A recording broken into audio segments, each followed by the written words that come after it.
ನಮಸ್ಕಾರ.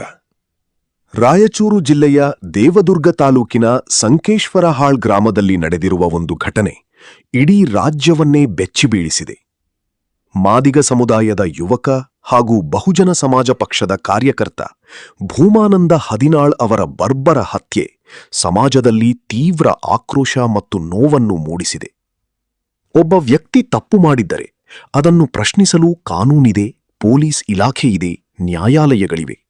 ಆದರೆ ಜೀವವನ್ನೇ ಕಸಿದುಕೊಳ್ಳುವುದು ಯಾವ ನ್ಯಾಯ? ಜಾತಿ ದ್ವೇಷ ಮತ್ತು ಪ್ರತೀಕಾರದ ಹೆಸರಿನಲ್ಲಿ ನಡೆಯುವ ಪ್ರತಿಯೊಂದು ಹತ್ಯೆಯು ಕೇವಲ ಒಂದು ಕುಟುಂಬದ ದುಃಖವಲ್ಲ, ಅದು ನಮ್ಮ ಸಂವಿಧಾನದ ಮೌಲ್ಯಗಳ ಮೇಲಿನ ದಾಳಿಯಾಗಿದೆ, ಪ್ರಜಾಪ್ರಭುತ್ವ ಮತ್ತು ಸಾಮಾಜಿಕ ನ್ಯಾಯದ ಮೇಲಿನ ಸವಾಲಾಗಿದೆ. Doctor B R. ಅಂಬೇಡ್ಕರ್ ಅವರು ನಮಗೆ ಶಿಕ್ಷಣ, ಸಂಘಟನೆ ಮತ್ತು ಸಂವಿಧಾನದ ಮಾರ್ಗದಲ್ಲಿ ಹೋರಾಡಲು ಕರೆ ನೀಡಿದ್ದರು, ಕಾನೂನನ್ನು ಕೈಗೆತ್ತಿಕೊಳ್ಳಲು ಅಲ್ಲ. ಈ ಪ್ರಕರಣದಲ್ಲಿ ಸರ್ಕಾರ ಮತ್ತು ಪೊಲೀಸ್ ಇಲಾಖೆ ಯಾವುದೇ ಒತ್ತಡಕ್ಕೆ ಮಣಿಯದೆ ನಿಷ್ಪಕ್ಷಪಾತ ತನಿಖೆ ನಡೆಸಬೇಕು. ತಪ್ಪಿತಸ್ಥರನ್ನು ಶೀಘ್ರವಾಗಿ ಬಂಧಿಸಿ ಕಾನೂನು ಪ್ರಕಾರ ಕಠಿಣ ಶಿಕ್ಷೆ ನೀಡಬೇಕು. ಮೃತರ ಕುಟುಂಬಕ್ಕೆ ನ್ಯಾಯ ಮತ್ತು ಸೂಕ್ತ ಪರಿಹಾರ ದೊರೆಯಬೇಕು. ನಾವು ಹಿಂಸೆಯನ್ನು ಬೆಂಬಲಿಸುವುದಿಲ್ಲ, ಪ್ರತೀಕಾರವನ್ನು ಬಯಸುವುದಿಲ್ಲ. ನಮಗೆ ಬೇಕಾಗಿರುವುದು ನ್ಯಾಯ, ಸಮಾನತೆ ಮತ್ತು ಸಂವಿಧಾನದ ರಕ್ಷಣೆ. ಒಬ್ಬ ವ್ಯಕ್ತಿಯ ಜೀವವನ್ನು ಕಸಿದುಕೊಳ್ಳಬಹುದು, ಆದರೆ ನ್ಯಾಯಕ್ಕಾಗಿ, ಸಮಾನತೆಗಾಗಿ ಮತ್ತು ಮಾನವೀಯತೆಯ ಪರವಾಗಿ ಎದ್ದೇಳುವ ಧ್ವನಿಯನ್ನು ಎಂದಿಗೂ ಮೌನಗೊಳಿಸಲು ಸಾಧ್ಯವಿಲ್ಲ. ಜಾತಿ ದ್ವೇಷದ ಹಿಂಸೆಗೆ ಕೊನೆಯಾಗಲಿ. ಸಂವಿಧಾನದ ಮೌಲ್ಯಗಳು ಸದಾ ಜಯಿಸಲಿ. ಜೈ ಭೀಮ್, ಜೈ ಸಂವಿಧಾನ. ಬಹುಜನ ವಾಯ್ಸ್ ನ್ಯೂಸ್.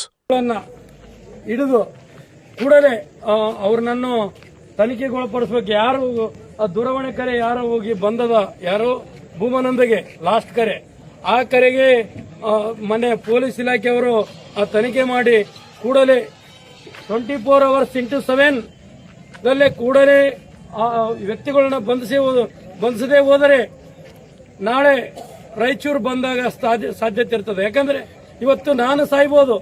ಇವತ್ತು ನಾನು ಕೂಡ ಹಲವಾರು ಮಟಕ ದಂಧೆ ಮಾಡ್ತಕ್ಕಂಥ ವ್ಯಕ್ತಿಗಳಿಗೆ, ಜಾತಿ ನಿಂದನೆ ಮಾಡ್ತಕ್ಕಂಥ ವ್ಯಕ್ತಿಗಳಿಗೆ ಫುಲ್ ಟಾರ್ಗೆಟ್ ಇದ್ದೀನಿ.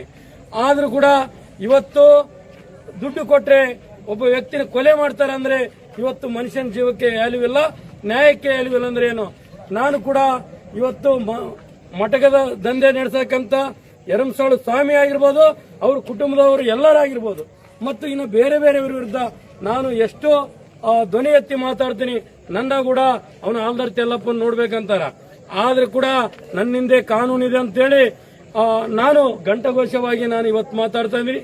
ನಾನು ಯಾರೋ ಹುಟ್ಟಿದವರು ಸಾಯಲೇಬೇಕು, ಆದ್ರೆ ಧೀರ್ತನ ಮಾಡ್ರಿ. ಅಡಕ್ ಕೆಲಸ ಇದೆಲ್ಲ 4 ಮಂದಿಗೆ ದುಡ್ಡು ಕೊಟ್ಟು ಹೊಡೆಸಂತ ಕೆಲಸ ಏಡಿ ಕೆಲಸ ಮಾಡ್ತಾರ. ದಮ್ಮೆತ್ತ ಚಾಲೆಂಜ್ ರೈಟ್ ಬರಲಿ ನಿಮ್ಮವನ್ನ ಅಡಕ್ರ ಅಂತೇಳಿ ನಾನು ಒಂದೆರಡು ಮಾತು ಮುಗಿಸ್ತೀನಿ. ಜೈ ಭೀಮ್.